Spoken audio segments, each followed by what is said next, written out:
Want to show something really cool, a more recent addition to Bok Tower Gardens.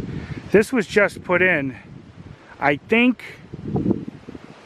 April 15th. And I wish I would have known. I would have been here for the dedication ceremony. I had no idea they were doing this. And I heard about it like the day after, or I would have been here. They had the governor here and everything. It would have been really cool to have been here. But this is Calvin Coolidge. And he was here when they dedicated Bok Tower Gardens. Alright, that for being a statue, that looks pretty realistic. There's already spider webs on him.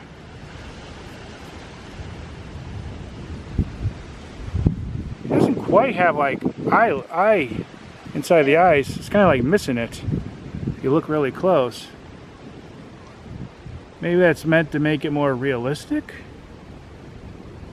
You know, the dark part of the eye doesn't quite have that, but maybe that's purposely like that.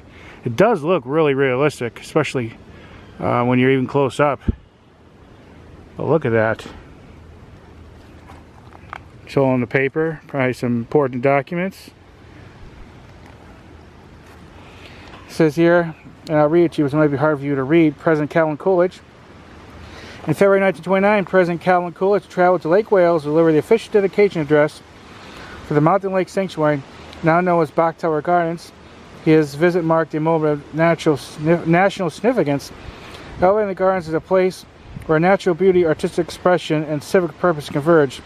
Coolidge's presence underscored the importance of preserving spaces that inspire the reflection and unity. His remarks on that day celebrate not only the visit of Edward W. Bok, but also enduring Americans' ideals of peace, education, and public service embodied in the sanctuary. One time I wanted to do a video about his visit here, his whole schedule when he was in Florida, everything. But it's kind of hard to find out where exactly he was when. You know, for pretty much when he was here, but where he stayed at, if he stayed at a hotel and all that. This lady I talked to earlier gave me some ideas. I'm going to look into it. It was one time I really wanted to film a video and talk more about his visit. Look, very detailed. Look, you can see the shoelaces, the folds and stuff in the pants. Look, the buttons, the tie.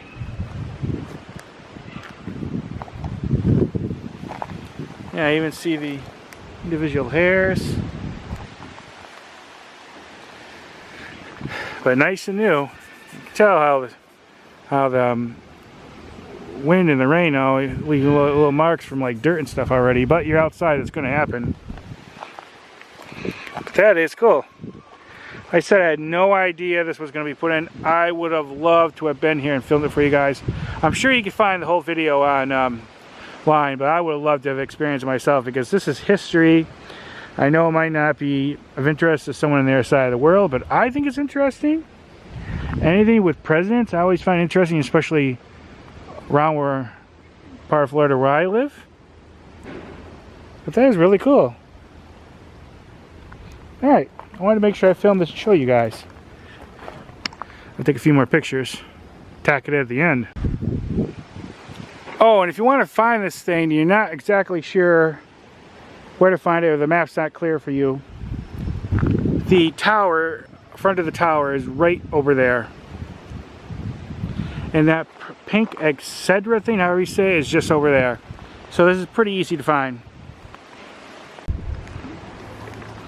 It looks like the artist signed it there too. I just noticed that. Interesting. Oh, say, can you see by the dawn's early light what so proudly we hailed at the twilight's last gleaming, whose broad stripes and bright stars